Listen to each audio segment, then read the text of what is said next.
नमस्कार, मैं हूं सफदर रिजवी। आप देख रहे हैं लाइव एक्सप्रेस चैनल। अब हम आपको एक ऐसी खबर बताने जा रहे हैं जिसे सुनकर मोदी भक्तों के होश उड़ जाएंगे, क्योंकि ये खबर सीधे तौर पर मोदी सरकार, उनके भक्तों, उनकी पार्टी भारतीय जनता पार्टी और आरएसएस के खिलाफ है।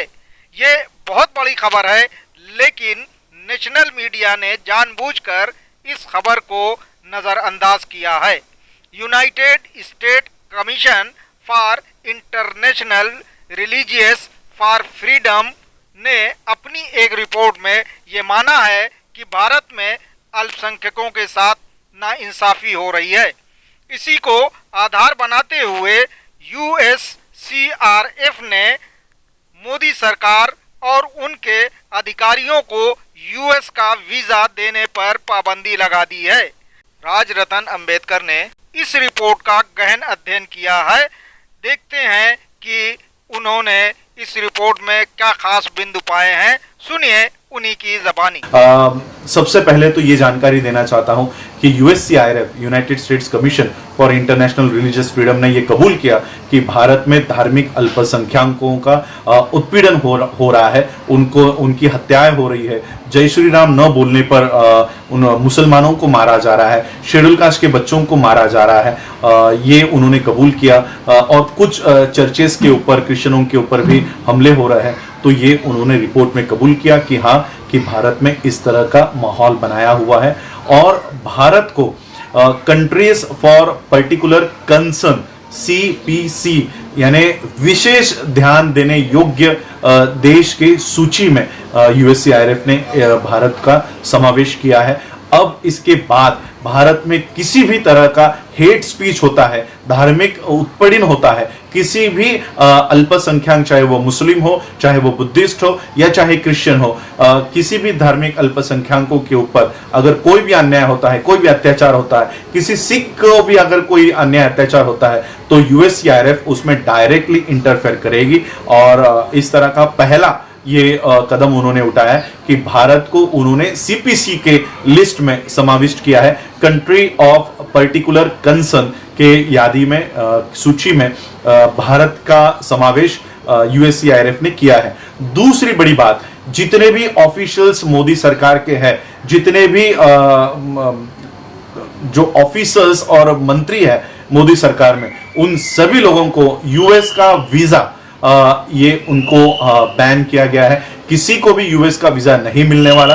और खुद अभी मोदी भी, जो ट्रम्प के इतने अच्छे क्लोज फ्रेंड बताए जाते हैं, तो खुद अब आने वाले समय में मोदी और अमित शाह के ऊपर भी इस तरह का बैन, इस तरह का जो सैंक्शन है, ये लाने का काम यूएससीआरएफ ने, ये सेकेंड पॉइंट में बता रहा हूं कि यूएससीआरएफ ने ये कदम उठाया है कि भारत मोदी सरकार के सभी ऑफिशियल्स को, किसी को भी वीजा यूएस का नहीं मिलेगा। और तीसरा कदम उन्होंने उठाया है कि जो फंड वो लाया करते थे, मोदी यहां पर लाया करते थे, जो बीजेपी और आरएसएस को फंड देने का काम कर रहे थे, जो डाइवर्ट करके वहां पर वो सारा फंड देने का काम कर रहे थे, तो यूनाइटेड नेशंस ने, यूएस ने ये इस फंड को रोक दिया है। अब वो बीजेपी को, मोदी को किसी भी तरह की आर्थिक सहायता नहीं करेगी। इस तरह के 3 ये बड़े फैसले यूएससीआरएफ ने लिए हैं। और पूरा ये जो रिपोर्ट है, आप यूएससीआरएफ के वेबसाइट से पढ़ सकते हो।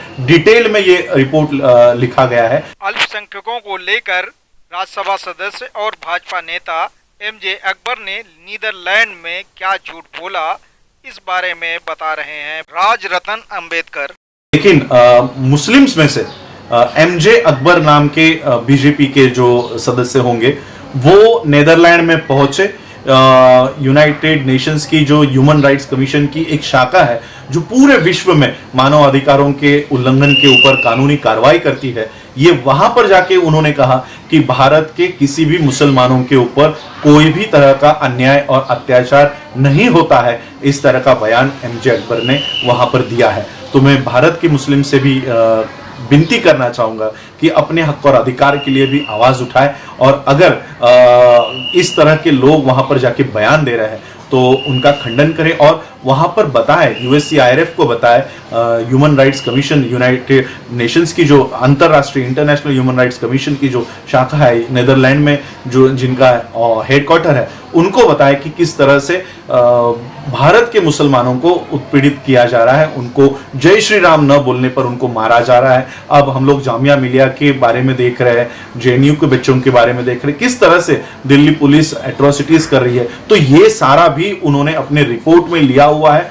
और आने वाले समय में दिल्ली पुलिस हो, उत्तर प्रदेश पुलिस हो, योगी हो, मोदी हो या अमित शाह हो, इनके ऊपर आने वाले समय में कानूनी कार्रवाई यूनाइटेड नेशंस के माध्यम से की जाएगी, यूएससीआईआरएफ के माध्यम से की जाएगी। खुद यूएससीआईआरएफ ने ट्रम्प के ऊपर भी वहां पर टिप्पणी की है कि ट्रम्प का कर्तव्य था कि वहां के जब वो इंडिया के विजिट के लिए आए थे तो यहाँ के धार्मिक अल्पसंख्यकों के उत्पीड़न के बारे में कहे, लेकिन ट्रंप ने ये बात नहीं की, तो वहां पर जाके उनको उसका सामना करना पड़ा। तो ये सारी बातें यूएससीआईआरएफ ने अपनी रिपोर्ट में लिखी है। ये यूएससीआईआरएफ के वेबसाइट से आप लोग डाउनलोड करके पढ़ सकते हो। मीडिया इस रिपोर्ट को छुपा रहा है, इसलिए अल्पसंख्यकों को अपने ऊपर होने वाले उत्पीड़न की जानकारी यूएससीआईआरएफ को देनी चाहिए। ये बात कहते हुए राज रतन अंबेडकर लोगों से अपील करते हैं, सुनिए। ये रिपोर्ट भारत का मीडिया छुपाने की कोशिश कर रहा है। खुद यहाँ के फॉरेन मिनिस्टर ने कहा कि हम लोग इस रिपोर्ट को नहीं मानते, लेकिन यूएससीआईआरएफ इस तरह से भारत के अल्पसंख्यकों को बचाने का काम कर रही है। और मैं आने वाले समय में आप सभी लोगों का, मुस्लिम्स हो, क्रिश्चियंस हो, बुद्धिस्ट हो, सभी अल्पसंख्यक इस देश में है, उनसे एक ये वादा चाहता हूं कि जब भी हमारे ऊपर कोई भी अन्याय हो, अत्याचार हो, इस तरह की घटना घटित हो, तो ये प्लेटफॉर्म्स हमारे लिए बने हैं। यहाँ पर अगर हम अपनी आवाज रखते हैं, जहां पर हमारे खुद 130 मेंबर ऑफ पार्लियामेंट हमारी आवाज नहीं उठा रहे, तो उस संसद से हम लोगों को कोई अपेक्षा नहीं रखनी चाहिए। जहां पर सुप्रीम कोर्ट जब कोरोना के इस प्रादुर्भाव से पूरा देश जूझ रहा है, तब सुप्रीम कोर्ट के जजेस कह रहे हैं कि शेड्यूल कास्ट की लिस्ट को फिर से बनाया जाए और शेड्यूल कास्ट नई तरीके से कौन कौन शेड्यूल कास्ट की जातियों में आ रहे। तो इस तरह का काम कोरोना के पीछे, कोरोना के आड़ में ये किया जा रहा है। संविधान को नष्ट करने का काम कोरोना के आड़ में भारत में हो रहा है। अभी आज सुबह एक खबर आई है कि महाराष्ट्र के मुंबई में आईएफएससी का जो ऑफिस हुआ करता था,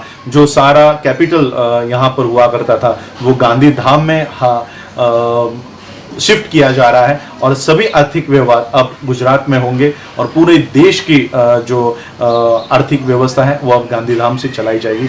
तो पूरा देश ये किस तरह से खत्म करने का काम बीजेपी और ये लोग कर रहे हैं, तो हम लोग देख रहे हैं। सुप्रीम कोर्ट और संसद से भी इंसाफ नहीं मिलने की बात कहते हुए राज रतन अंबेडकर कुछ इस तरह कहते हैं, सुनिए। तो ऐसे हालातों में एक तरफ सुप्रीम कोर्ट से भी हम लोगों को न्याय नहीं मिल रहा, संसद हमारी बात नहीं कर रही, राष्ट्रपति धक्के खा रहे, तो हम लोगों को एक प्लेटफॉर्म हमारे पास है, वो है अंतर्राष्ट्रीय मानवाधिकारों का ये प्लेटफॉर्म और यूएससीआईआरएफ जो धार्मिक अल्पसंख्यकों के उत्पीड़न के खिलाफ काम करता है। ये प्लेटफॉर्म पे हमको हमारी आवाज वहां पर बुलंद करनी है और इसी आंदोलन में आप लोग साथ देंगे, ये आशा और विश्वास मैं आप लोगों के ऊपर रखता हूं। आपसे गुजारिश है कि इस चैनल को सब्सक्राइब करें, लाइक करें, शेयर करें और कमेंट करें।